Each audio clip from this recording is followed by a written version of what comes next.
rice, black rice. Kasi yun yung mas matagal maluto. And then after that, magcha-chop na ako ng mga ingredients for my Singaporean chili crabs.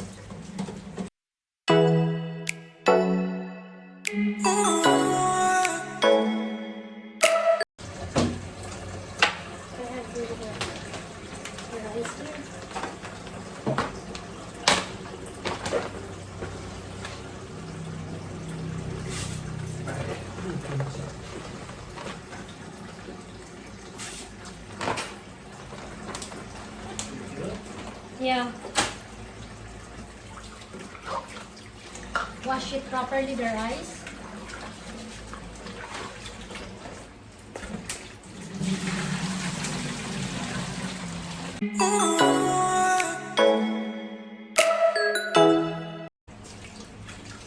Guys, pumunta kami kanina ng biyak na bato. Matami og sayo ganina. Ay para maadto na dito sa biyak na bato. But unfortunately, close siya. So mag-open daw sila by next month, June. Here. Baby, can you please put 5 cups of water? Yeah. Okay. I'm done. Next is to prepare the ingredients for my Singaporean chili crabs.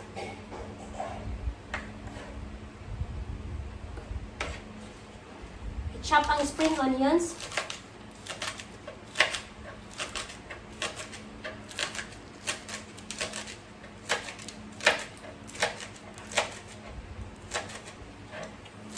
Gumamit ako ng whole big spring onions.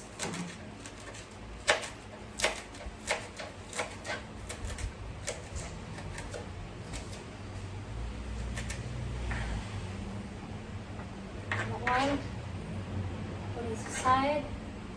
Next is white onions. Onions kasi dalawang kind.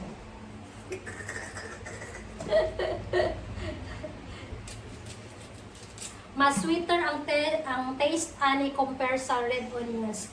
Ang red onion manggod kay mas stronger siya kaysa white. So, usually ang among ginagamit is white onions talaga ginagamit namin for cooking. Chop the white onions.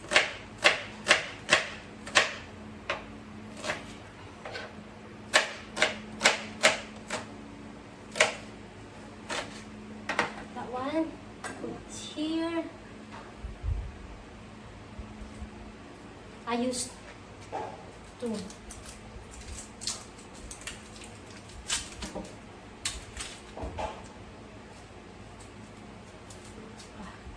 Matigas nga lang to talaga siya. Anuhin, hiwain.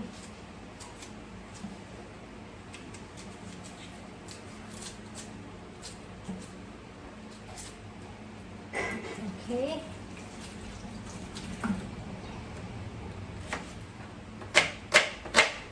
Make it sure guys na kanang linawash nyo yung lahat ng mga ingredients na gagamitin nyo to make it sure na malinis talaga siya.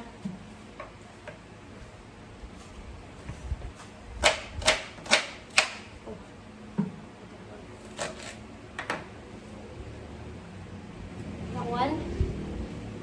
Next is garlic. Para mas easy siya, imo siyang ipok ni mo na siya dinaa. Do like that para is easy siya nga makuha ang kanang yan. Yung ano niya.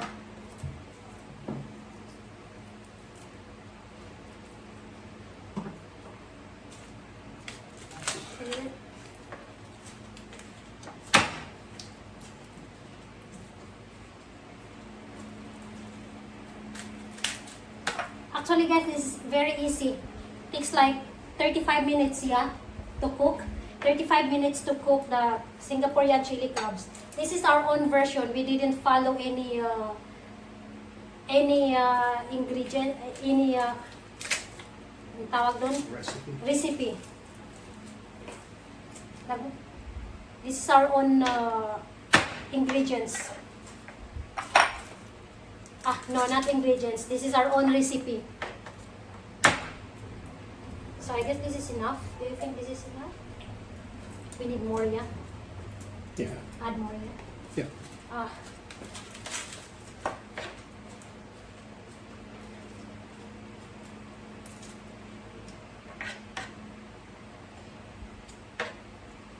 Chop mo lang siya into small pieces.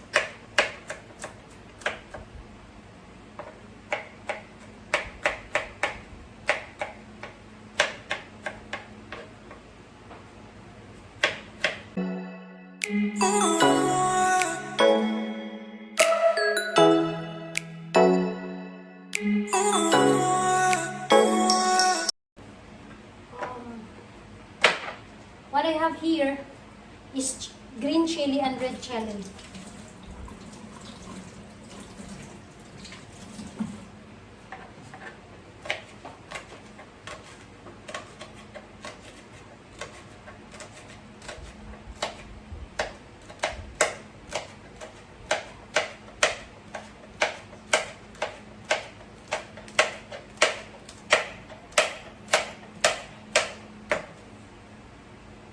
Okay.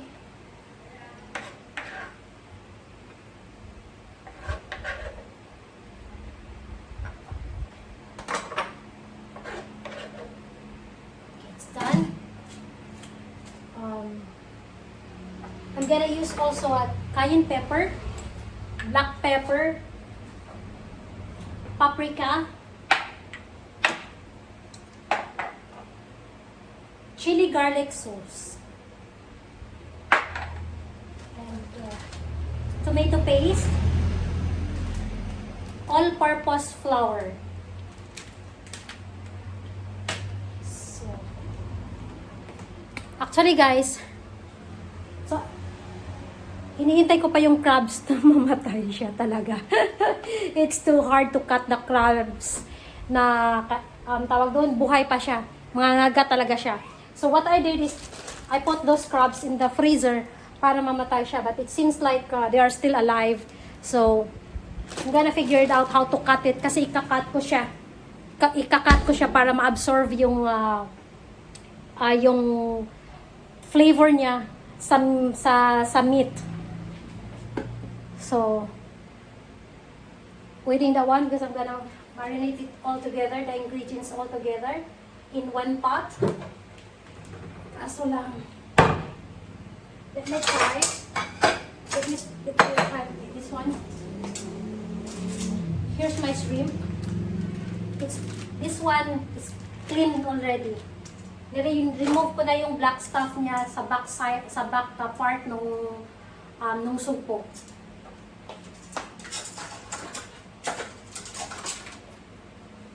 Okay. This one, the reason na nilagay ko siya sa freezer para matulog siya. See, it's working. So, hindi na siya gumagalaw. It's really working. So, I guess this is the trick para makat ko siya. Hindi na siya gumagalaw. So, I guess it's time to chop the crabs. Oh, that's perfect. Okay. Okay. I guess okay. So here na ano ko na siya. Ang hirap kasi kanina because the crabs is still alive. The crab was still alive. So ito, can you please give the water? The hot water. Ito kasi is buhay pa siya. So ang hirap niya i-cut pag buhay pa siya. So I have to figure it out kung paano siya i-chop. No need, I don't need that one anymore. Because it's working. Okay. So this one, gonna put it here to wash the crab properly kasi hindi ko siya gaano nahugasan kanina kasi nga alive pa siya.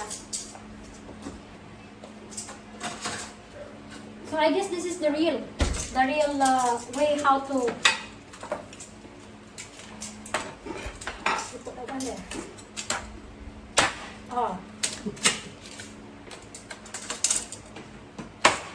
Okay. Ganun lang pala talaga siya. Ay.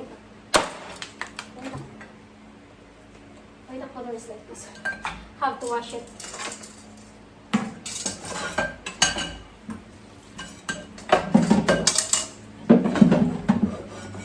So, yun lang pala talaga ang technique. Ilagay mo muna siya sa freezer para mamatay siya. Gonna get the last one. Oh. Okay.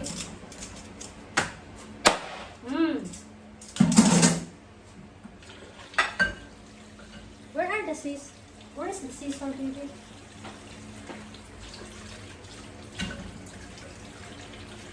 So, I'm gonna remove this string. Nilagyan kasi nila ng string.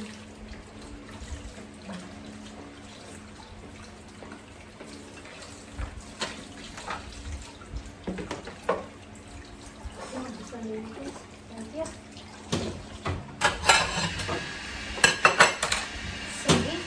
See?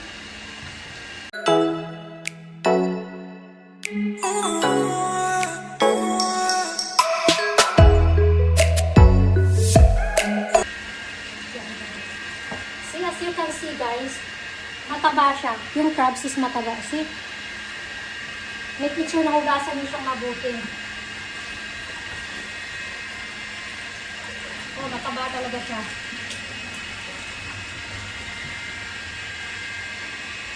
See, look at guys. Ang taba niya.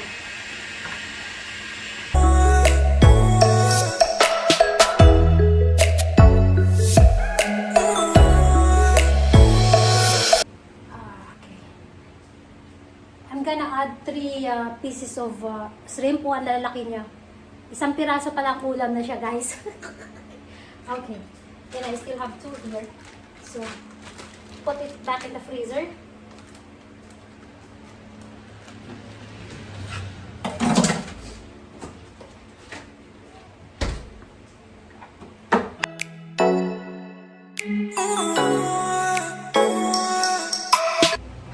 So, nandito na yung crabs inside.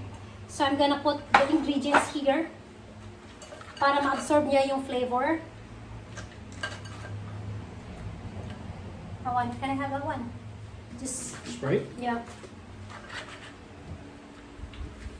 Just remove this one.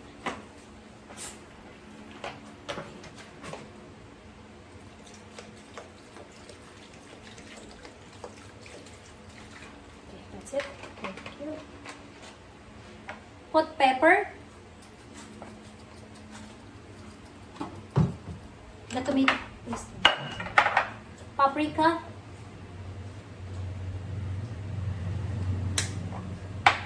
Cayenne pepper.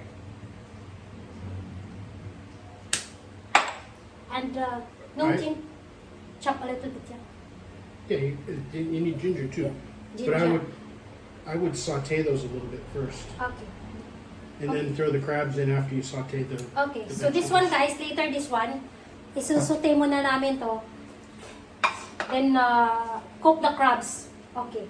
This one only, gotta marinate this one.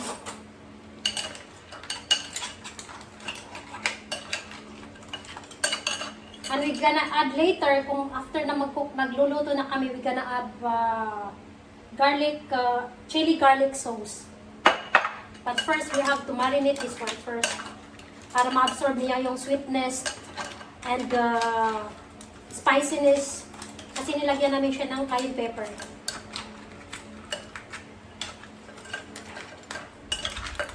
So we have to marinate it about like 15 minutes. Yeah, 15 minutes. Then after, ready to cook na siya.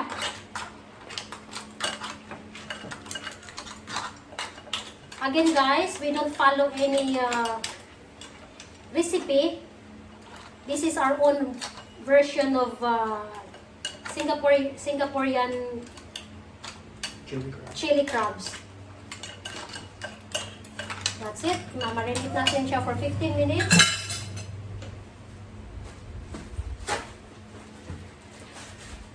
Yeah.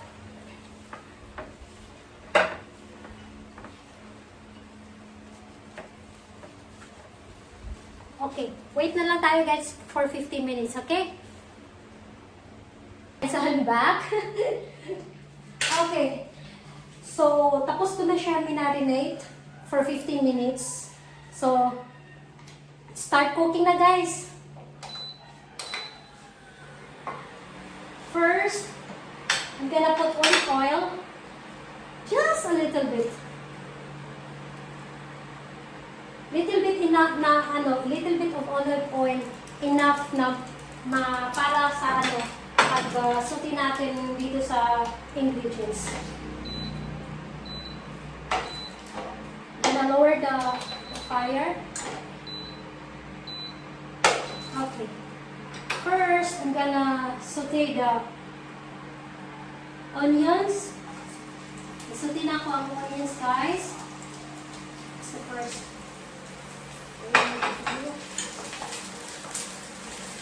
hindi siya kailangan na mag-brown talaga.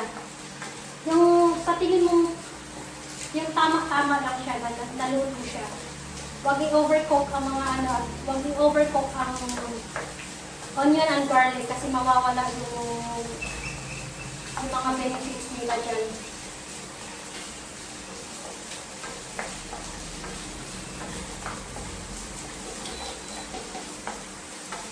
Okay.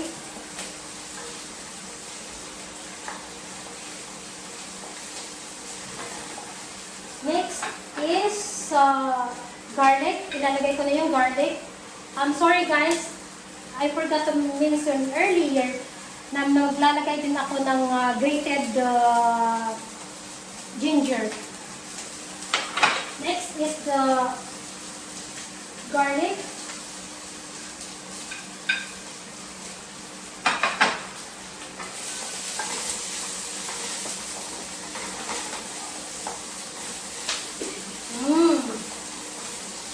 Mabango na siya.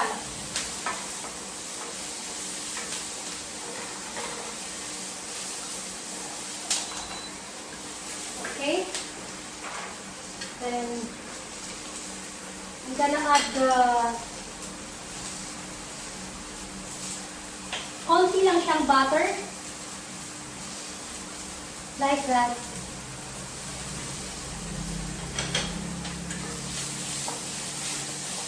Continue na mag-sauté. Adjust the fire.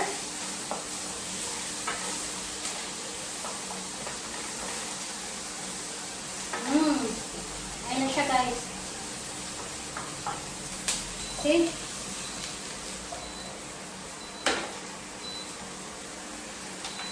Okay.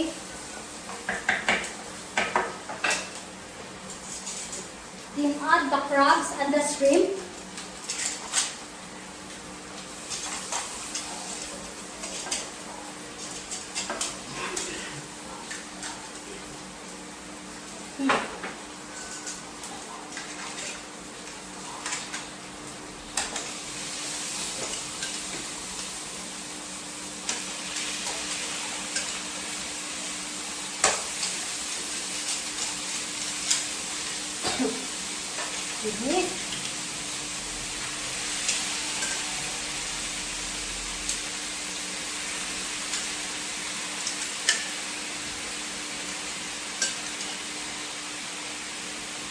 Okay.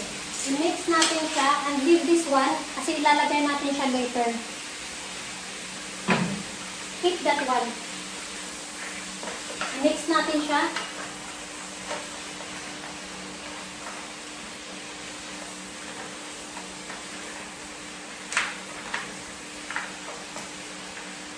Learn na.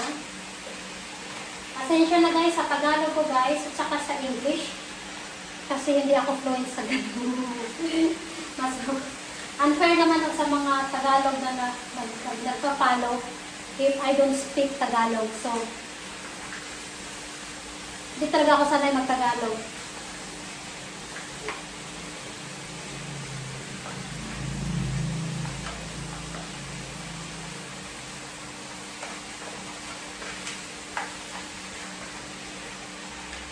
Okay. Brown na siya guys, making sure na yung mga ingredients na nandyan, i-mix mo siya para ma-absorb doon sa meat talaga niya. Here you are. Brown na siya. It's getting brown. Okay, no, not brown, red. Okay.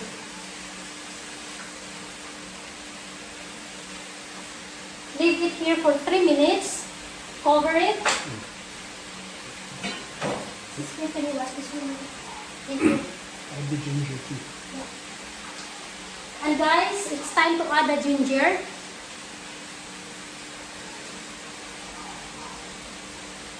It was grated ginger. Then next again. And after, i-cover natin siya for 3 minutes.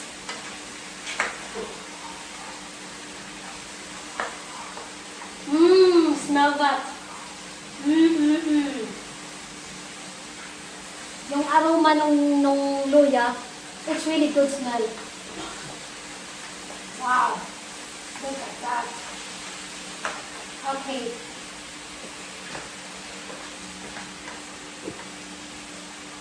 Set it a little bit. Cover it. Timer. 2 minutes more. Sayaw muna tayo, guys. Wala music sa sayawan ko na lang muna kayo.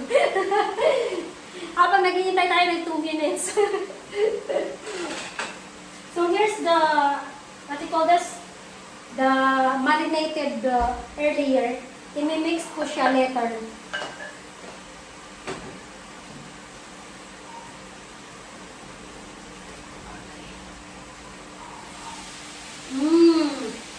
Wow. Smell that.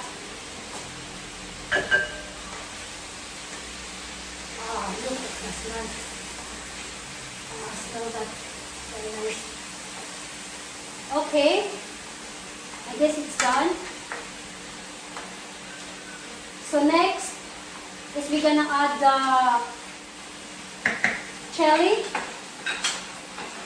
Next is we're gonna add the chili, the red chili and the green chili.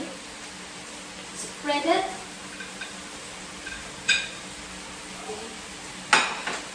That one.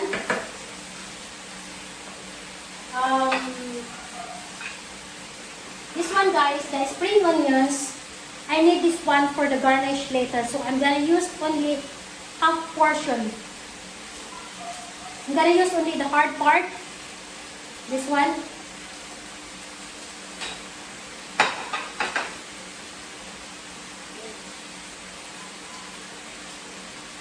Mix natin siya. Oh my! Look at this.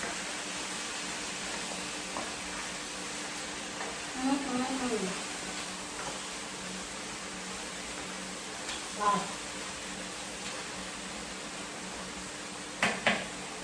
So next is this one. I'm gonna add this one.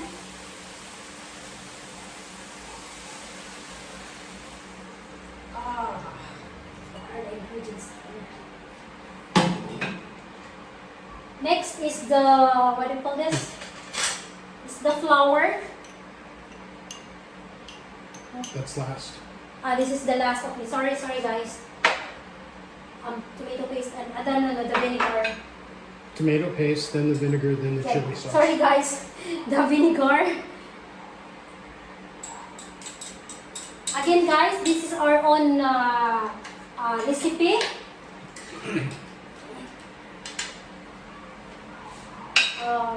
Tomato paste. One only, yeah? Yeah. 1 teaspoon of tomato paste. What call this? Chili, garlic. Add more. Chili paste. And where's this one? 1 teaspoon also with the tomato paste. That one.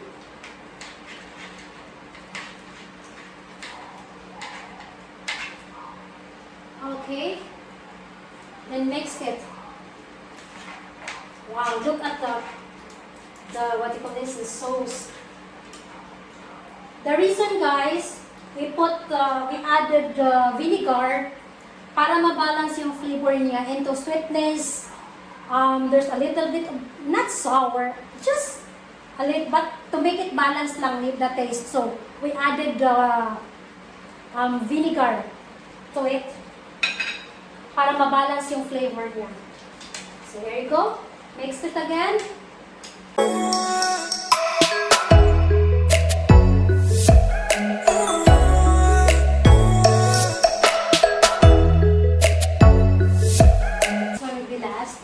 Gonna garnish so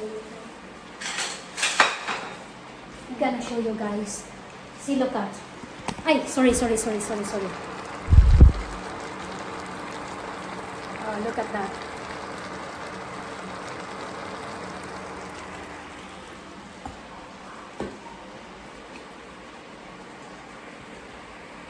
Okay.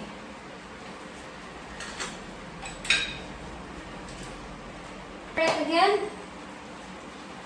Let it boil for 5 minutes. So, iwan ulit natin. Maghihintay tayo ng 5 minutes. And this is last, guys. The flour. Actually, I put it one teaspoon also. So, just add water to it.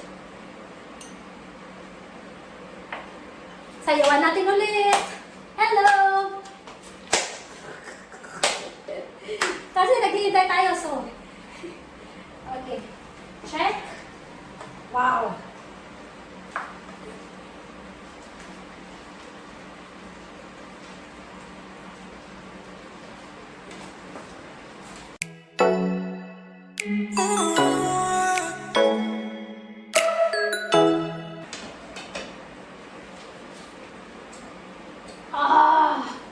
Wow!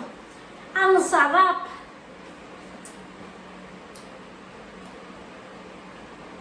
What is that? Yeah. Wow! Ang sarap! The balance of the sweetness, the spicier, the ginger, and the vinegar. It's really perfect, guys. You have to try this one, guys.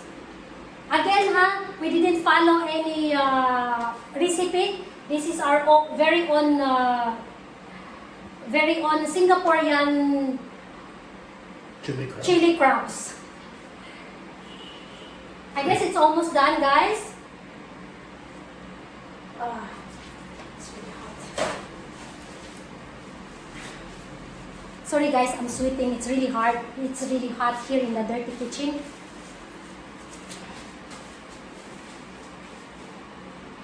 Wow, it's really yummy.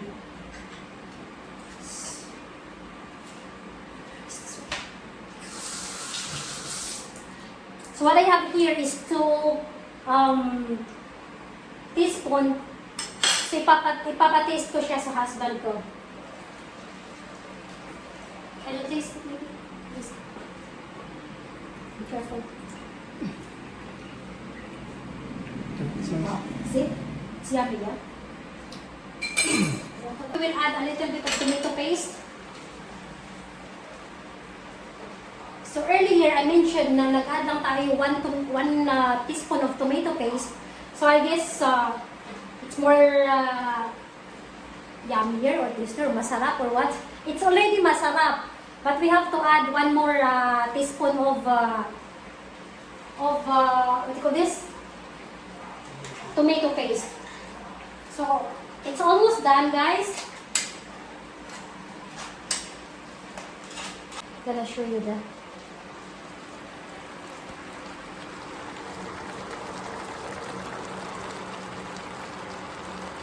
Ay, ano ba yan? What the heck?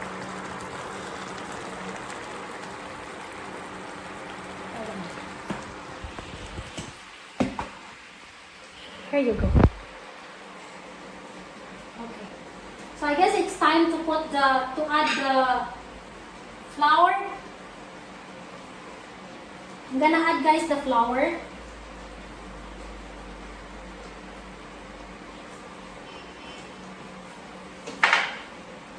And mix it again.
add here. Little spring onions. Thank you. Okay, that's it. Yeah. Okay, thank you, baby.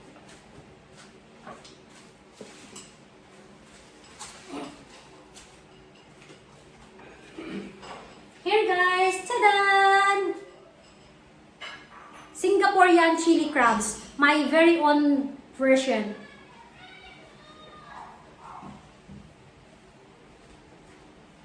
Hope you guys enjoy. Hope you guys na nag-enjoy kayo sa video ko. Please don't forget like and subscribe sa YouTube channel ko, Integracia Simply Living, at the same time sa page ko, Integracia Simply Living.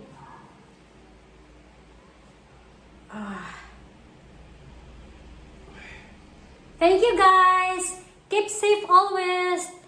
God bless.